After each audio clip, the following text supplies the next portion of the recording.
want to talk about a state legislator being expelled from their position. And no, I am not talking about the Tennessee Three. I am not talking about the Justins here. I'm talking about a Republican, Liz Harris, an election-denying Republican lawmaker in the Arizona House of Representatives, expelled by her colleagues on Wednesday after she invited to a committee hearing a conspiracy theorist who accused elected officials of unproven corruption and bribery charges. You can see Liz Harris here. That's her official portrait, I guess, from when she had been in the state legislature.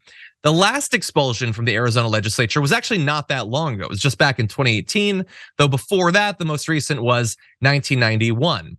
Now, obviously, coming so soon after the Tennessee Three, a lot of people are gonna say, oh my God, is this the precedent being set that we were worried about, that now you're gonna be seeing this everywhere? Is this the Democrats just doing what they did there? Well, perhaps we'll have that talk. There are a few differences though.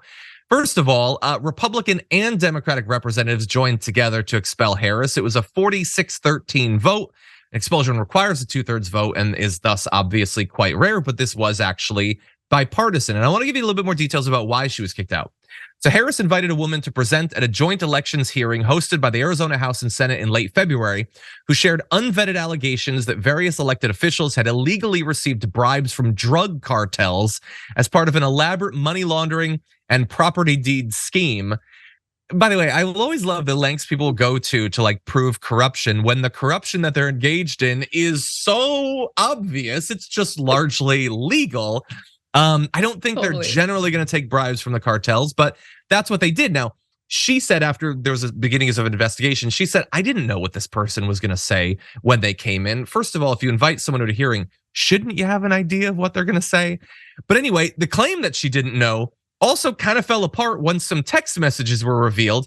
In one of the text messages, Breger, the guest, told Harris that she was, quote, trying to think of something that won't raise a red flag when naming her presentation, a sign that they both knew that what she was actually gonna say probably could and should raise red flags. So with all that said, does inviting a guest, however deranged, merit being kicked out of the position that you were elected to? Ana Kasparian, what do you think? It's just, look, she's awful and that lie was awful and obviously she knew it was a lie and she pushed it anyway. But I am uncomfortable with expelling members of state houses. I'm concerned about it because it goes against the democratic process, and you should really allow for the constituents in that district to make that decision. So I don't know, I'm a little torn on this. I don't want to be in favor of expelling politicians I disagree with while simultaneously disfavoring the expulsion of politicians I do agree with. You get what I'm saying?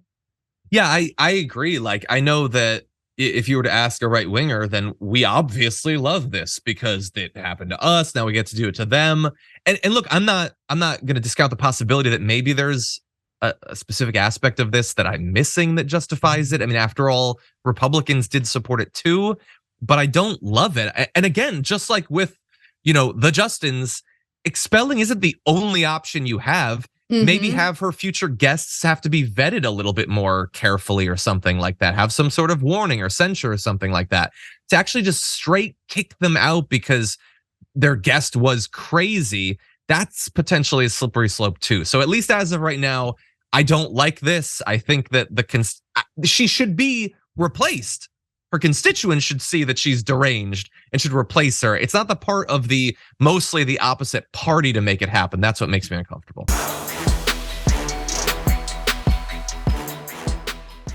Check out the Damage Report podcast each day, wherever you get your podcasts, whether Pocket Casts or Stitcher or iTunes.